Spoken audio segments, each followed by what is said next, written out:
So we left off last Saturday, where Krishna arrived in Indraprastha, being asked to come to a special meeting of Yudhisthira, Bhima, Arjuna, Nakul, and Sahadev, Dhaumya Rishi, the spiritual master of the Pandavas, and all of the ministers, advisors of the Pandavas, to make a plan on, first of all, whether or not Yudhisthira and the Pandavas should perform a Rajasuya Yajna.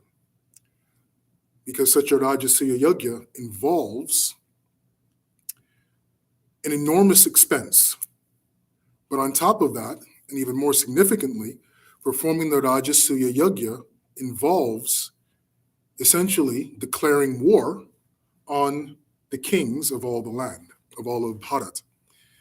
And Yudhisthira Maharaj, despite the fact that he was given an instruction by his father to perform the Rajasuya Yajna, he was not at all inclined in going to war with a dozen different kings for the sake of this yajna. He was not very much interested in doing this.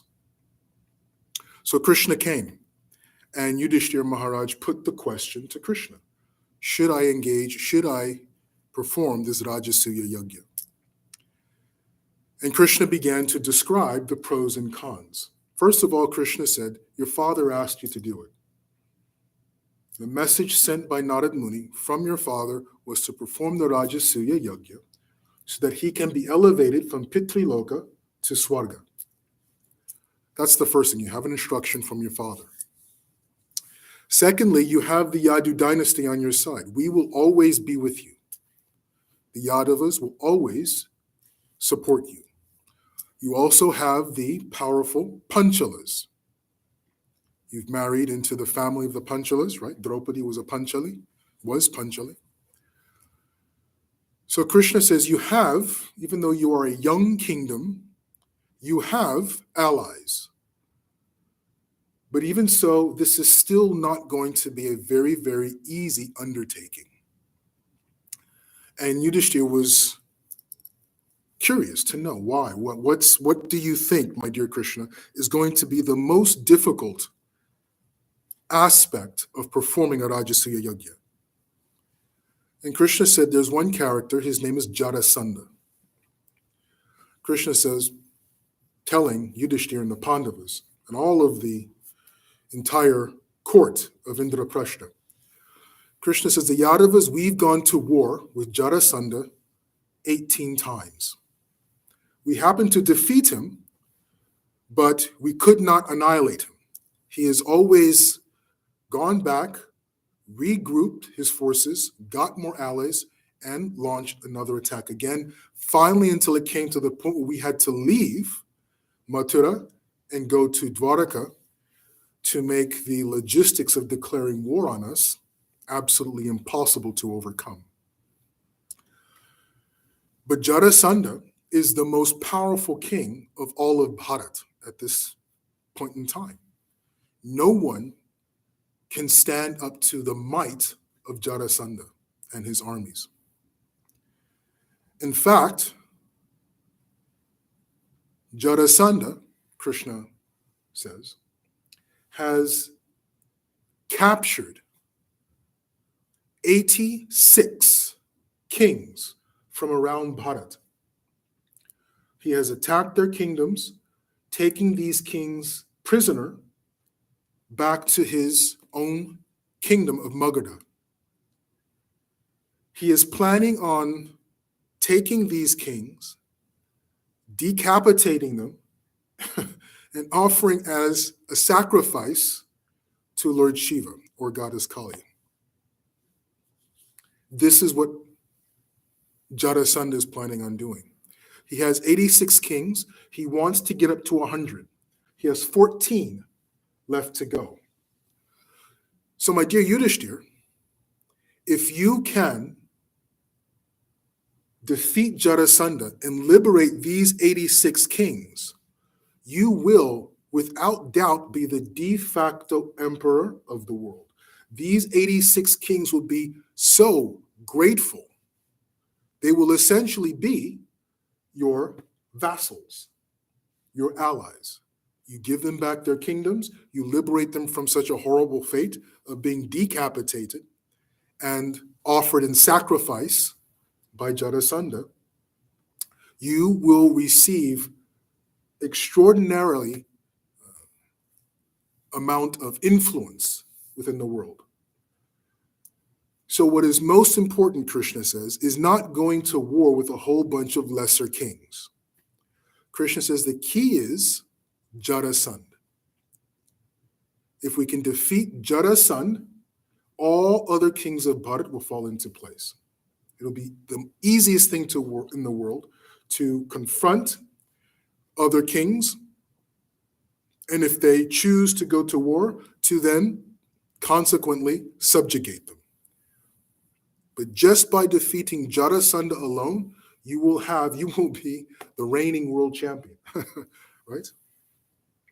So this is what Krishna tells Yudhisthira and all the Pandavas there. So then Yudhisthira, he's concerned. He said, well, my dear Krishna, you've described Jarasandha as this incredibly powerful king who has attacked the Yadavas 18 times with an enormous army each and every time. How he has subjugated already 86 kings. We do not have that kind of power to fight Jarasandha. And Krishna agrees. He says, well, actually, yes. Going toe-to-toe with Jarasandha is not a good idea. Better yet is that myself, Arjun, and Bhima, we go and ourselves try to defeat Jarasandha. So Yudhisthira, he was now curious. He was thinking, well, this Jarasandha is such a powerful and incredible personality. Krishna, tell me about this Jarasandha. Why has he been so successful in conquering essentially all of Bharat and subjugating dozens upon scores of kings? How has he maintained such power? Where has he gotten this power? And Krishna then begins to tell the story of Jarasandha. There was once a king, Krishna says. His name was Vrihadratha. Vrihadratha was the king of Magadha. And when he was ready to get married, he fell in love with two sisters of a neighboring king. So Vrihadratha, he went to this king and he said, I'm the king of Magadha. I'm a very powerful king, which he was.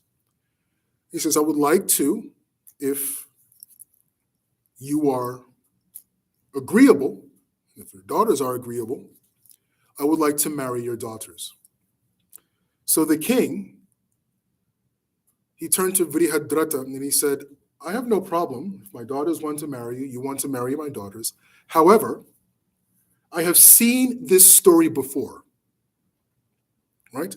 A person gets married, he has a dozen co-wives, and because he has not really has control over his senses, he's not very mature in his mentality, he's not very emotionally mature, he just causes problems amongst the co-wives, and the situation in the home is less than sublime. I want you to promise me that you will always treat my daughters, if you're going to marry both of them, I want you to promise, I want you to vow that you will always treat both of my daughters equally. And this king was right. We know the story of Dhruva Maharaj, whose father, King Uttanapad, had two wives, right? Suruchi and Suniti. And because King Uttanapad, elevated one, Suruchi, over the other, Suniti, then there is the whole drama of the Dhruva Maharaj story. Of course, that drama turned out well because of the grace, because of the intervention of Narada Muni. But if it wasn't for Narada Muni, who knows how that story would have ended up. So this king is telling this to Vrihadratha. He doesn't want his daughters to be in a abusive, disharmonious household life. So Brihadrata, he promises, I vow, I will always treat your daughters equal. I will never favor one over the other. So a marriage ceremony is prepared, and Brihadrata, he marries these two princesses. Unfortunately, the Mahabharata doesn't give us the names of these two princesses. That would have been nice to know. But anyways, King Brihadrata, he married these two princesses. And he lived, they became the two queens of Magadha. He was the king. And they lived almost happily ever after. They were unable to have children. For some reason, Brihadrata and his wives were unable to have a child. And Brihadrata was desperately, and of course his wives as well, desperately intent upon having a child. And he did all that he could. I don't know if they had in vitro fertilization at the time, but he did all that he could in his power to try to have a son. They did yajnas, pujas, and all kinds of things so that he would get a child, so that they would have children. Year after year after year, the wives remained barren, and they were unable to have children. One day, one of the ministers comes rushing into the court of Magadha. Brihadrata is sitting on the throne. And the minister comes and says, my dear king, Brihadrata, I would like to let you know that there is a very, very powerful sage who on his pilgrimage throughout Bharat, the holy places of Bharat, he has stopped in the kingdom of Magadha, here in our kingdom. And he's on the outskirts and he's sitting under a mango tree. He is a very, very powerful sage. His name is Chandra Kaushika.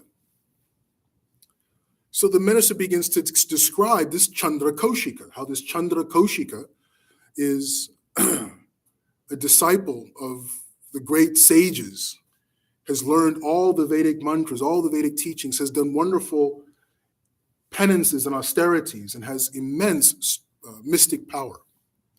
So the minister says, you should go to Chandra Kaushika and see if he can bless you and the queens, your two queens, to have children. So, sure enough, Brihadrata, he takes his two queens, not favoring one over the other. He takes his two queens, they go to the outskirts of the kingdom of Magadha, and sure enough, there is Chandra Kaushika sitting under a mango tree. There are a few people sitting around, some of his disciples perhaps, and he is expounding on the principles, the teachings of the Vedas. The king comes. As soon as the king comes, there's a lot of commotion. Oh, the king of Magadha, Brihadrata, is here with the queens. And Brihadrata and his two queens, they come and they sit at the feet of Chandra Kaushika, just like disciples, not trying to show their position, not trying to show their authority and who they are. They sit just as if they're one of the followers who are listening to Chandra Kaushika under the shade of a mango tree. Chandra Kaushika goes on expounding on the principles and the teachings and the esoteric philosophy of the Vedas.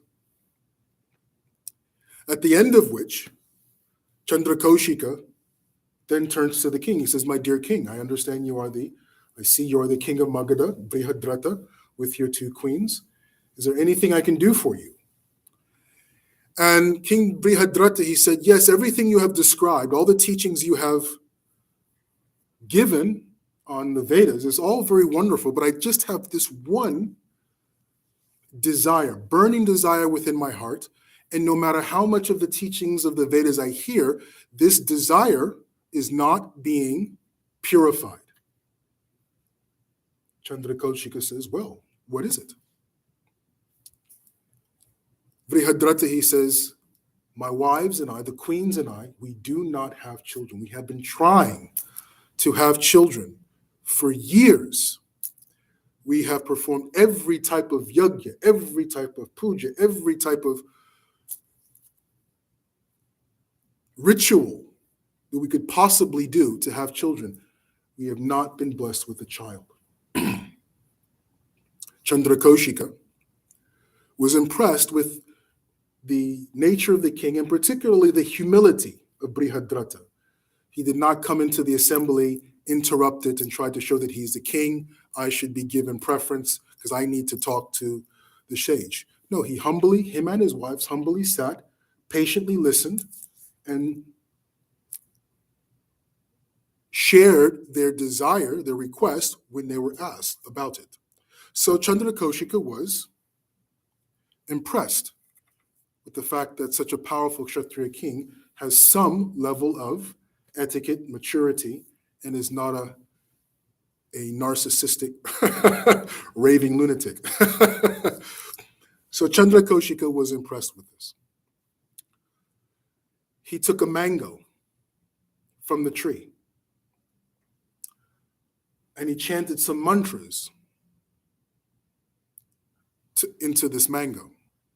And then he gave the mango to Brihadratha. He says, take this mango, give it to your wives, they will conceive a child. Brihadratha, he takes the mango. Obviously, he's grateful to Chandrakoshika, offers obeisances to Chandrakoshika, as do the queens. And Chandrakoshika goes on his way, continues his pilgrimage. The king goes home, goes to the palace, and he has this single mango, but 2 queens. Now, and I must clarify, Chandrakoshika did not necessarily say, give this mango to both your queens. He said, here's a mango, have this mango, and you will have children. This mango will give you a child. So there was no instruction from Chandrakoshika to divvy up the mango. But King Brihadratha, in his desire to always be fair, to not put one of his queens, to favor one of his queens over the other, honoring the vow he made to his father-in-law, he decided to cut the mango in half and give each of his queens a half a mango, thinking that they would each conceive a child. And sure enough, they did. In due course of time, the queens got pregnant. At the time of birth, the midwives, the nurses were there, and the queens went into labor simultaneously, and they simultaneously gave birth. But they each gave birth to 1/2 of an infant. Now you can imagine the reaction of the nurses, the midwives, the queens, when they realize that they have essentially given birth to 1/2 of a dead child. Actually, I take that back. The Mahabharata doesn't specifically say whether or not the child was dead. It doesn't say the child was alive, and it indicates, it's implied that the child was dead, but I don't want to put words in the mouth of the Mahabharata. But anyways, this child at least was not animated, let's put it that way. It was dormant in 2 halves. And I use the word dormant because, as you'll see in the story, if you don't know the story, most everyone knows the story of Jarasandha. The queens, they are thinking, my God, we have essentially given birth to 2 halves of stillborn infant.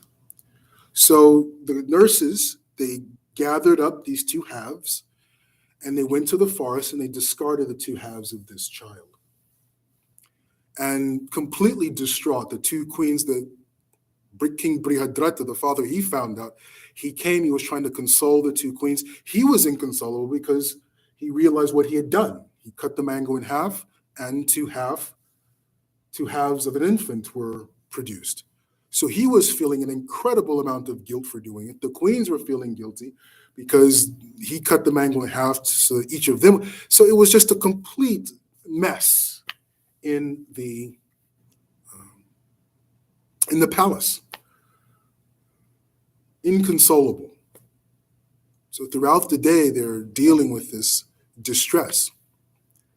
And then towards the evening, they hear a tumultuous, roaring sound, greater than the sound of thunder, the Mahabharata describes, greater than the sound of thunder.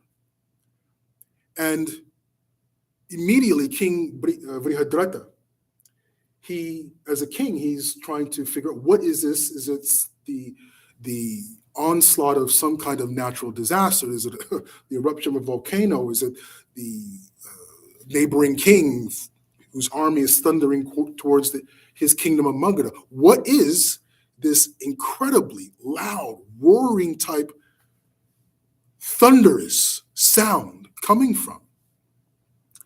So he gathers his bow and arrow, he gets his ministers, and they go out to go try to find the origin of this tumultuous sound. And they go into the forest, and they come upon a clearing.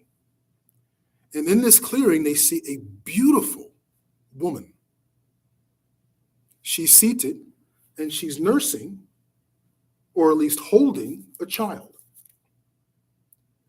And this child is roaring. A sound that was stopping the hearts of, as the Mahabharata describes, cowardly people. People would hear this sound and get an arrhythmia. Oh, that's not funny, but you get the point. So this lady was holding, beautiful, incredibly beautiful lady, holding this child in the middle of the forest and trying to soothe this child that was roaring at the top of its lungs, and finally succeeding in soothing this child. So the king and the ministers, they come and they say, what is going on here? Who are you? Where did you get this child? Is this your child? So the lady, she says, my name is Jada. I am a Rakshasi. And many of the people in your kingdom, they worship me. Because those who worship me, I then offer protection to their children. So because many of the citizens of your kingdom, my dear Vrihadrata, she knew who he was. Because many of the citizens of your kingdom, they worship me, I always take care of the children of your kingdom. Earlier this afternoon, Jada is telling Jarasandha and is telling Vrihadrata and all of the assembled warriors and generals and ministers. Earlier this afternoon, I saw two ladies come with this wrapped up bloody bundles. And they just threw these two bundles in the bushes in the forest. I am a Rakshasi. Rakshasis, those of you who don't know, Rakshasis are meat eaters. Particularly, they enjoy eating also human flesh. So Jada, she says, I'm a Rakshasi. When I saw that they were carrying these bloody bundles, what looked like flesh, I thought, well, maybe this is dinner. They left. After they left, I came. I took the two bundles, I unwrapped them, and I found two halves of an infant child. Vrihadrata immediately realized that these were the two halves of his own son. But now he's saying there's a live baby. Vrihadrata says, what happened? And Jada says, I took the two halves, and for ease of carrying the two halves away to go and eat them, for ease of carrying them, I put the two together to make it easy to carry. When I put the two halves together, they fused, and the baby came to life and started roaring. And she said, when I did this, when I put the two halves together, the baby fused, came to life, started roaring, and it became so heavy, the child became so heavy that I had to sit down to hold the child. I could not stand and hold this child because this child was so heavy when she had fused and put it together. That's when I recognized, Jada is saying, that this child is a very, very special, powerful child. And King Brihadrata says, well, that's my child. And Jada says, yes, I now understand this. And because, so first of all, you discarded the child. Having discarded the child, you have no right to the child. However, because the citizens of your kingdom always worship me, because of my appreciation of that and my appreciation of what your kingdom does for me, I will return your child to you. So King Brihadrata was extraordinarily, he was beside himself with joy because now he has his son.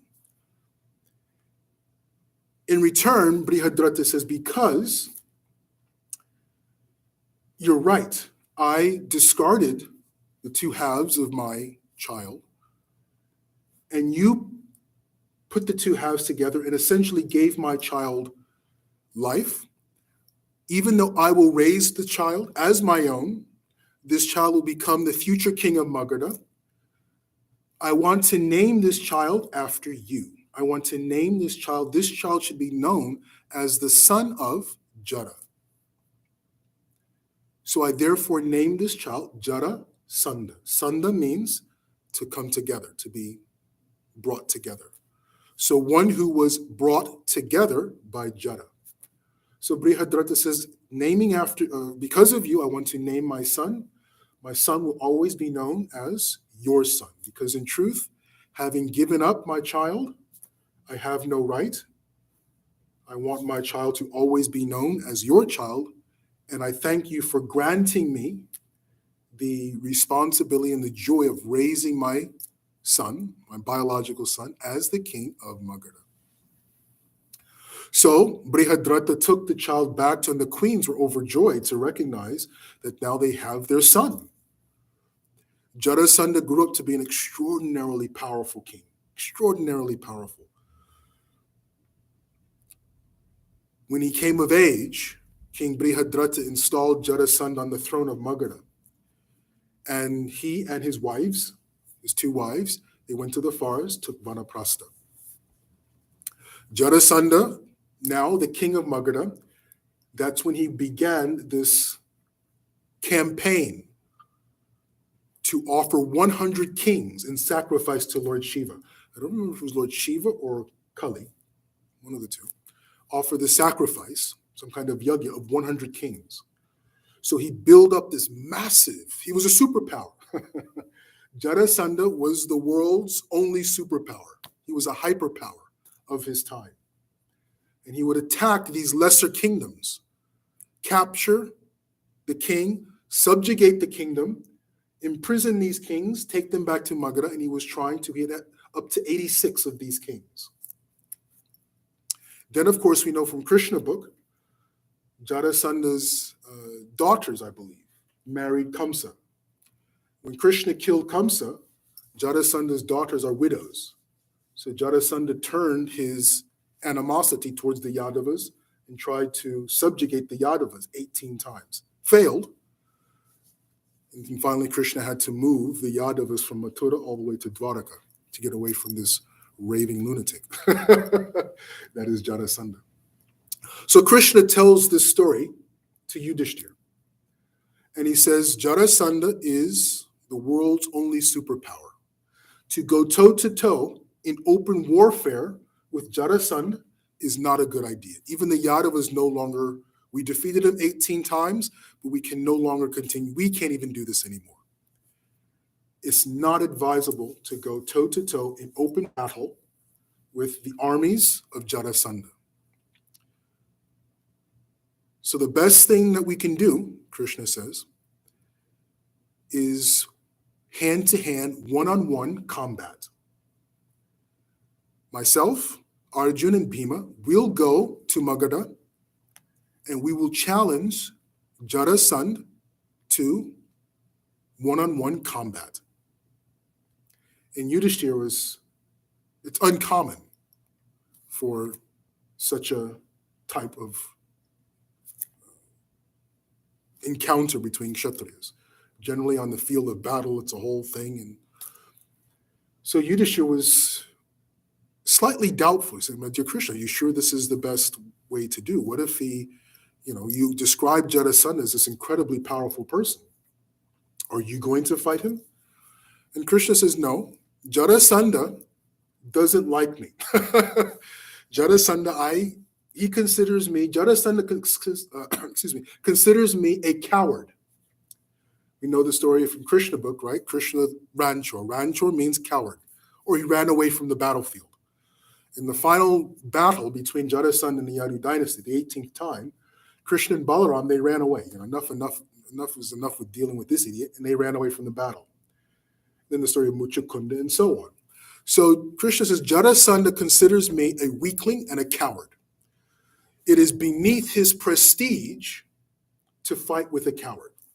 He won't fight with me. Krishna says he won't fight with Arjuna because Arjuna is too young. He will see Arjuna as a child. Bhima, however, is a person he will fight with. He will fight with Bhima because he will consider Bhima as an equal. Everyone knows, all of Bharat knows the story of Bhima, how he was given the nectar of the snakes. He has the strength of thousands of elephants. How when he was born, that was not Bhima, that was Bharat.